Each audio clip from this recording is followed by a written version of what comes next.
Would you believe it? It's 60 years since I was on these premises, and it's thrilling at one level, and it's thrilling because the whole project has stayed in place and been developed over the years. It's exciting because what is proposed, as I gather, to happen on these premises, which is to meet a very acute and necessary need.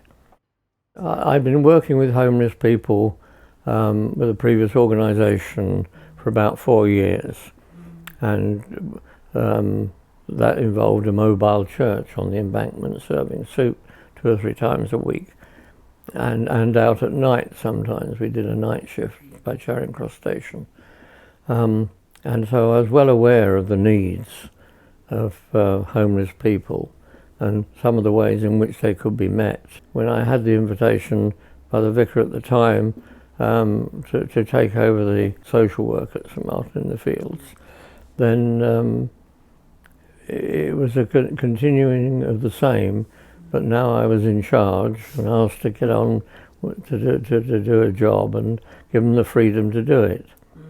And so that was my vision, providing accommodation, which I already knew was badly needed by so many. So what was the kind of ethos that you wanted to have in this kind of new hostel that you were setting up?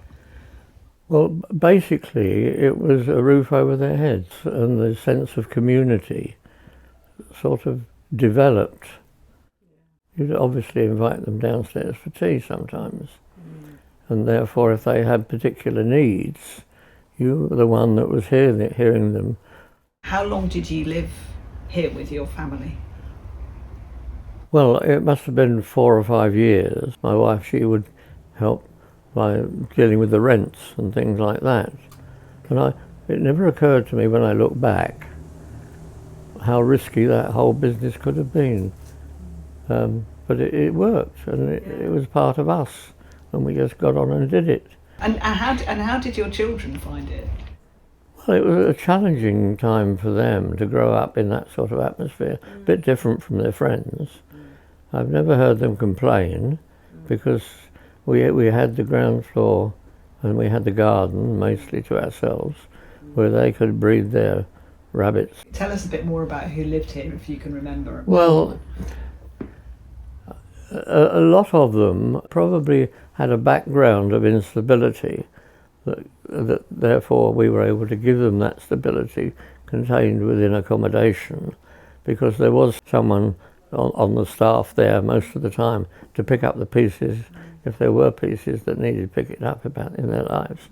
I made the point of making sure that the local resources that all the residents would need, like GPs, and a lot were on benefit, and therefore one smoothed the passage by getting to know the manager of the local benefits office, whichever it was in those days, so that we were a recognised and trusted organisation.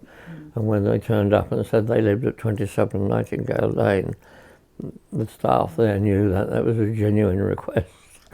Do you remember housing any women during the time that you lived here? Well, very few. We did take one woman. I forget the way in which she reached us, but she was pregnant, and her baby was already lined up to be adopted at birth. Right. And that was quite a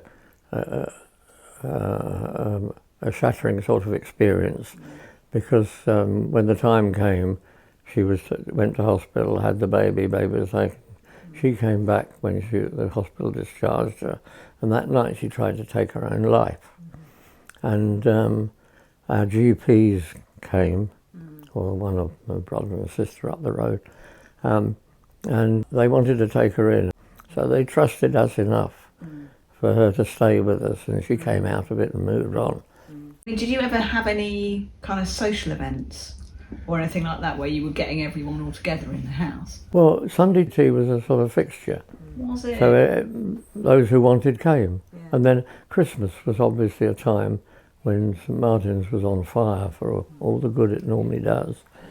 And we would have Christmas dinner and entertain as many as we could. Tell us a bit more about your kind of hopes for St Martin's House now going into the future. Well, I mean, I'm thrilled to bits that it's still here.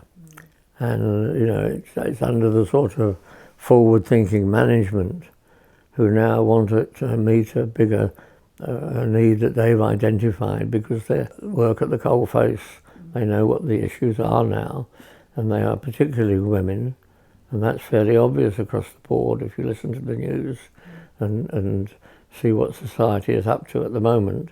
There are far more women in that mass of people that St Martin's ministers to in its own inimitable way, starting with St Martin himself, who gave half his cloak away. St Martin's goes on, as I would describe it, being Jesus in the high street.